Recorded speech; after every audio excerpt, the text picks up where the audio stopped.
ಇವರು ಕೂಡ ಇಲ್ಲಿ ಯಾವುದೇ ಜಾತಿ ಇರಲಿಲ್ಲ ಆಯ್ತಾ. ಯಾವುದೇ ಜಾತಿಗಳು ಹುಟ್ಟಿದ್ರು ಕೂಡ ಎಲ್ಲ ಸಮಾನವಾಗಿದ್ರು. ಆಯ್ತಾ, ಹೆಣ್ಣು ಮಕ್ಕಳು ಪುರುಷರು ಎಲ್ಲ ಸಮಾನವಾಗಿದ್ರು.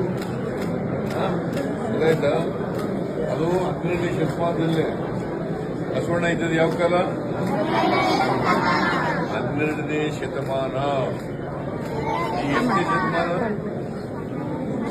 ಈ ಎಷ್ಟನೇ ಶತಮಾನ? 21ನೇ ಶತಮಾನ. 21ನೇ ಶತಮಾನ. ನೀವೆಲ್ಲ ಕಲಿತು ಮಾನವರಾಗಬೇಕು. ಏನಾಗಬೇಕು? ಮನುಜರಾಗಬೇಕು.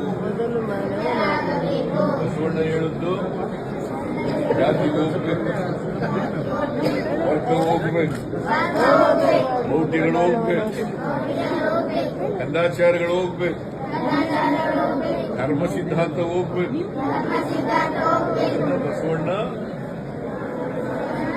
ಬಸವಣ್ಣ ಮತ್ತು ಅವರ ಅನುಯಾಯಿಗಳು